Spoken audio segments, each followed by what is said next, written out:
નમસ્તે મિત્રો, પલ્લવી હર્ષવર્ધન અંતાણી હું આવી ગઈ છું ફરીથી ટવકો લઈને. ટવકો 37 મિત્રો. 36 ને 37 વચ્ચે તો ઘણું અંતર રહ્યું, પણ મિત્રો ઘણી વાત એવી બની અને વચ્ચે વચ્ચે હું ટવકા સિવાય મેં એટલી બધી એક્ટિવિટીને એટલા બધા વાર્તાલાપ આપ્યા કે આ ટવકામાં જરાક મારું મોડું થઈ ગયું. જોકે મને એવું શ્રોતા વર્ગને કહેવાનું ગમશે કે જો યુટ્યુબ જોવાની ટેવ પાડો ને તો આ યુટ્યુબમાં જે મારી વાતો છે એ ક્રમ પ્રમાણે સચવાઈ રહે ને શોધવી ન પડે ને એક જાતની કમ્પાઇલ ફાઇલ થાય. એનીવે, પણ આપને જેમ ગમે એમ. વચ્ચે યુટ્યુબ સિવાય પણ મેં બહુ જ વાત કરી. આજે યુટ્યુબમાં ટવકો 37 અને મને એનું શીર્ષક સમાયોજન લાગે છે. વાત શરૂ કરું ત્યાર પહેલાં આગલા ટવકાને બહુ જ સરસ પ્રતિભાવ મળ્યો છે ને એઝ આઈ ટોલ્ડ યુ, અમુક જે વાચક વર્ગ છે, શ્રોતાગણ છે, એને જે ગમે છે એ ગમે જ છે મિત્રો, અને એ લોકોના પ્રતિભાવ મને મળે જ છે. મને બહુ સારું લાગે છે. આજે અમુક 3-4 વ્યક્તિઓને, ખાસ કરીને ઉંમરલાયક, જેને રિટાયર કહો છો એ, અને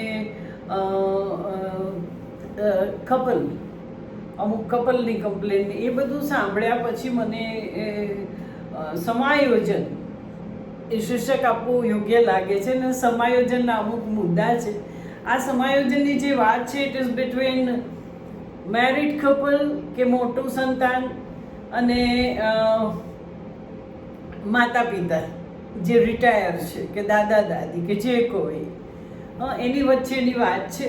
આમ વાતમાં તો બહુ ખાસ કોઈ ગૂંચ નથી, પણ દેખાય છે એટલી સરળ પણ નથી હોતી. કારણ કે મેં તમને આગલા મારા એપિસોડમાં પણ કહેલું કે પુરુષ માણસ પોતાના માટે તો બિચારો કમાતો જ નથી, ને કમાઈને જ્યારે રિટાયર થાય છે ત્યારે પણ એને કંઈ ખ્યાલ નથી હોતો કે એના પૈસાનું એ પોતાના માટે જ છે એવો કોઈ દિવસ હક કરતો નથી.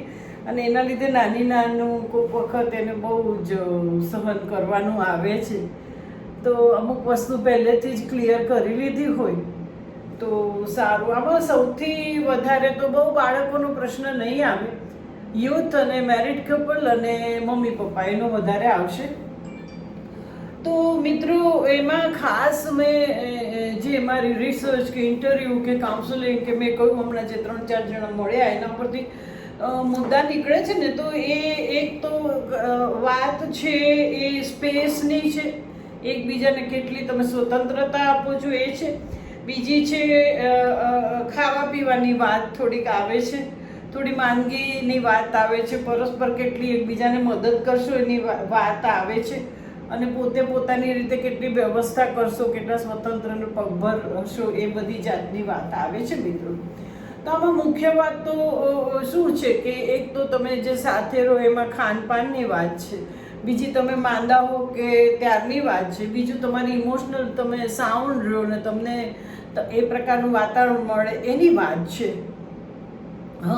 અને તમારા ટોટલ ફંડમાંથી કેટલા તમે પોતા માટે વાપરવા માગો છો, કેટલા મદદ કરવા માગો છો, અને કેટલા તમારા પછી મળશે. આ બધી જે વાતો છે વડીલોના પક્ષે. અને મેરિડ કપલના પક્ષે એ લોકોની વાત તો એને સ્પેસ, એને સ્વતંત્રતા, એ બધી વાત છે. અને એ લોકોને કોઈ રીતે મદદનું પણ ગમતું હોય છે, ફાઇનાન્શિયલી ને ફિઝિકલી મદદ કરે એને.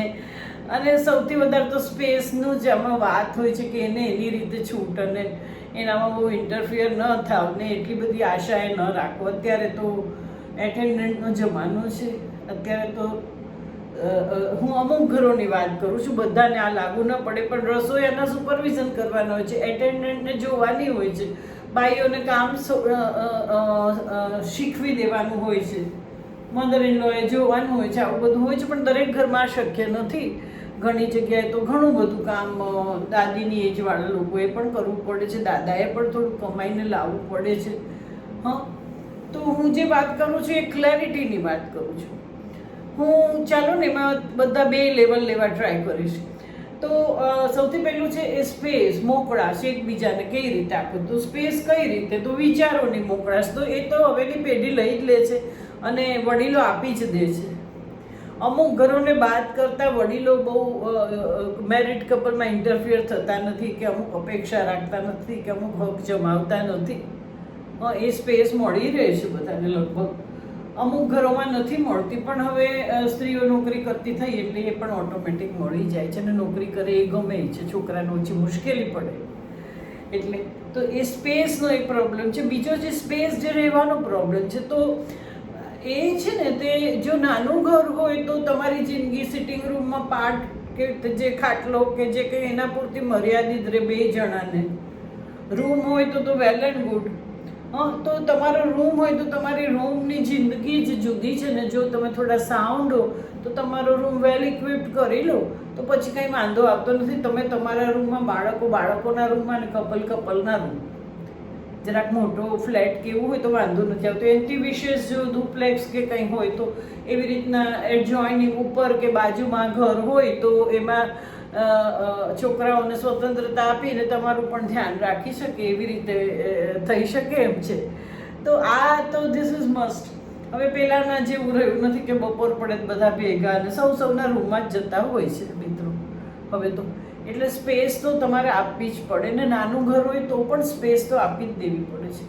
હવે એ વખતે સેજ વિચાર આવી જાય છે કે ઘણી બધી મહેનત કરીને આવેલા પૈસામાંથી જો ઘર લીધું હોય ને એમાં જે honour of the house so call, એને જો ખાલી એક કોર્નરમાં ખાટલો જ મળે અને મમ્મીને બીજી કોર્નરમાં, એવું ન હોય એટલે એનો રૂમની તો વ્યવસ્થા એણે પણ કરવી જોઈએ, એનો પણ વોઇસ એણે રાખવો જોઈએ અને ક્લિયર કરવું જોઈએ.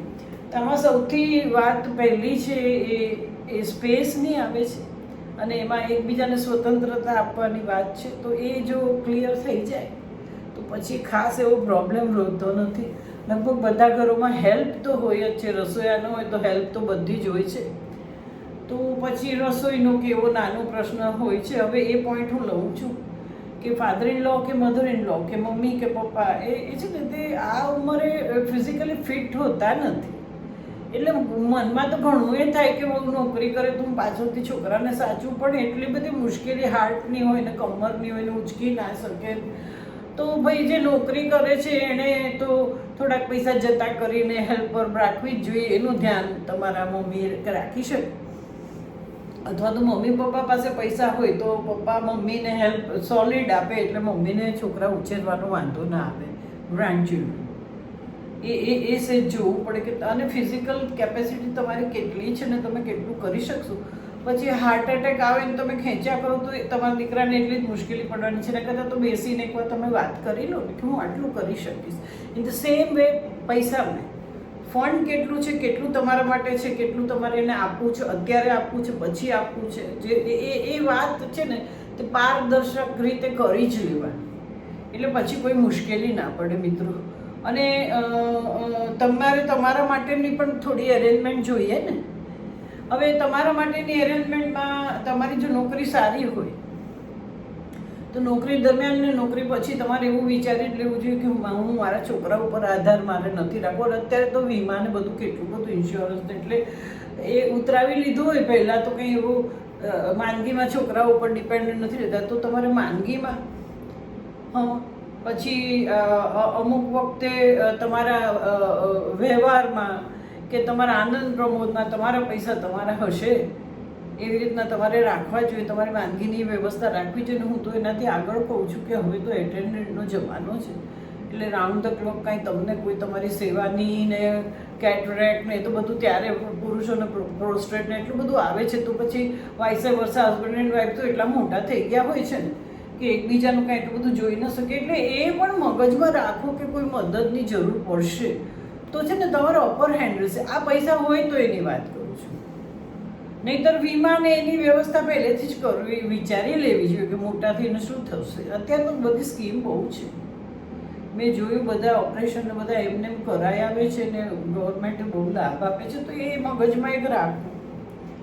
પછી પોતાની જાતે કેટલું થઈ શકશે હા, એ તમારે ક્લિયર કરવાનું કે હું આટલી મદદ કરી શકીશ, મેં કહ્યું એમ ફાઇનાન્શિયલી આટલી કરી શકીશ અને ફિઝિકલી આટલી કરી શકીશ, એનાથી વધારે મારાથી નહીં થાય, એવું ક્લિયર કરવું જ પડે.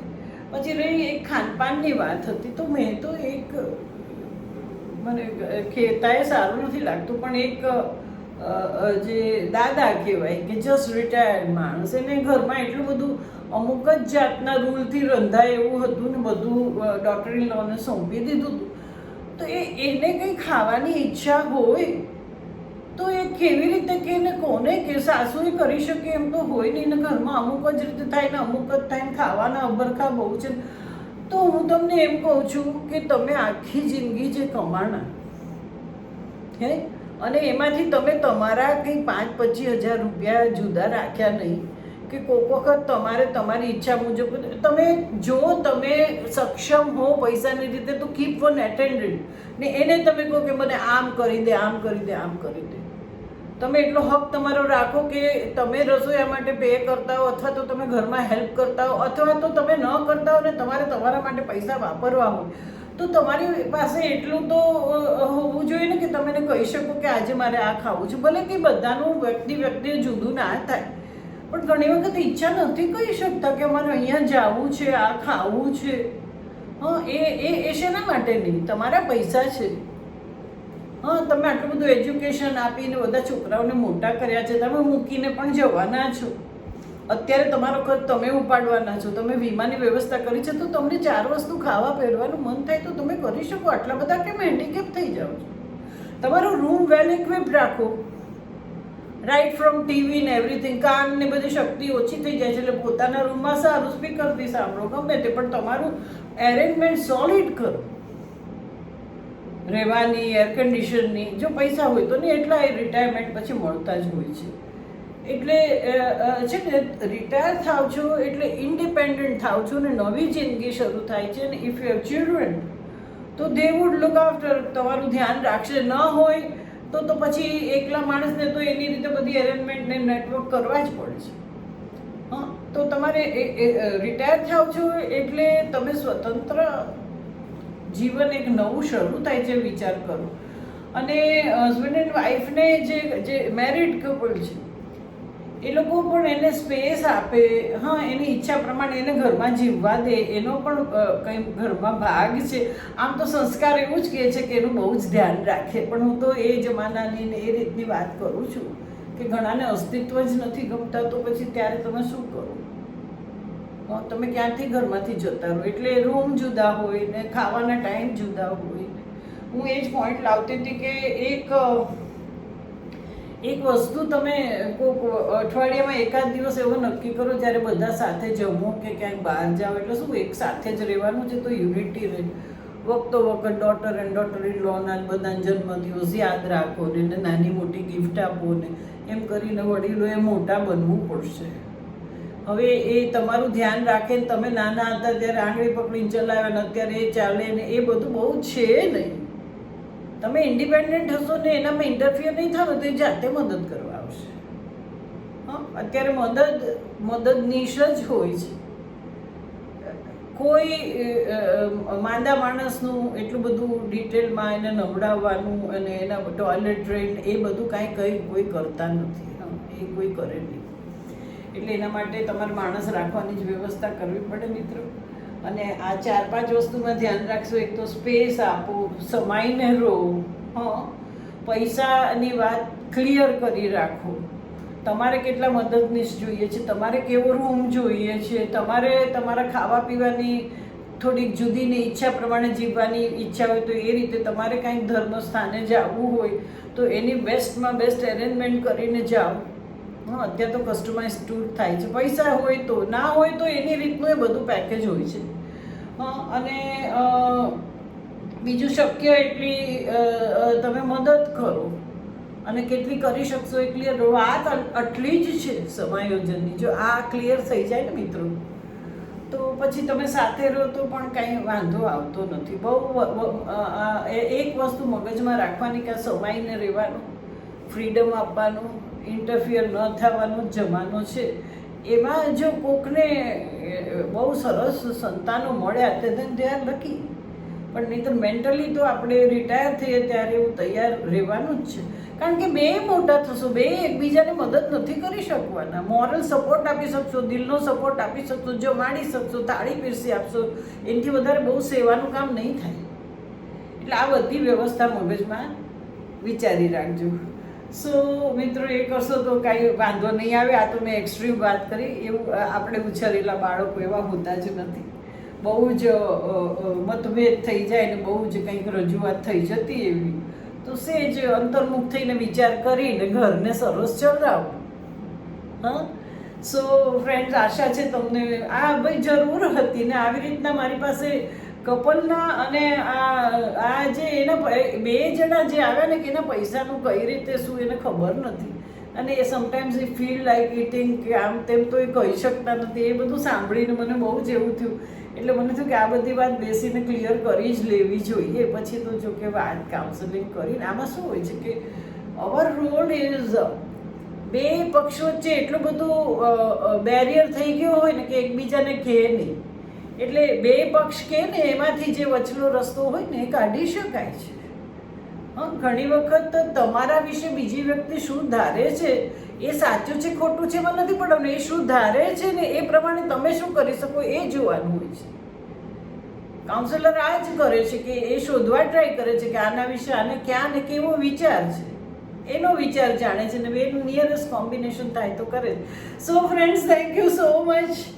અને નેક્સ્ટ ટાઈમ હું બીજો વિષય લઈને આવીશ મિત્રો. હું વારંવાર મારા દરેક એપિસોડમાં કહેતી જાઉં છું કે સમસ્યા ઘણી નાની કંઈ સાયકોસોમેટિક જ હોય, મગજની જ હોય એવું નથી. આપણે ડે ટુ ડે જિંદગીમાં ઘણી નાની મોટી તકલીફ થતી હોય છે, વિચાર આવતા હોય છે, મન વમળે ચડતું હોય છે, ગળમથલ થતી હોય છે. તો આ બધાનો ઉકેલ છે મિત્રો. અને એઝ આઈ ટોલ્ડ યુ, હું ઇનિશિયલ સ્ટેજમાં તો કોઈ ઘણી વાર ચાર્જ લેતી જ નથી લગભગ. તો you can come to my place any time, you can write it down and હું એનું પરફેક્ટ માળખું જેને કહીએ કરીને તમને હું જાણ કરીશ કે ક્યારે તમે મને મળી શકો, ક્યારે ફોન કરી શકો. હા, તો આ બધી સમસ્યા તો અને સમસ્યા તો કહેવાય જ નહીં, આ એક જાતનું ગણમસલ ટાઈપ છે. એ લગભગ તો છે ને એનો ઉકેલ આવી જતો હોય છે. તો friends, thank you so much and have a nice day. આવજો.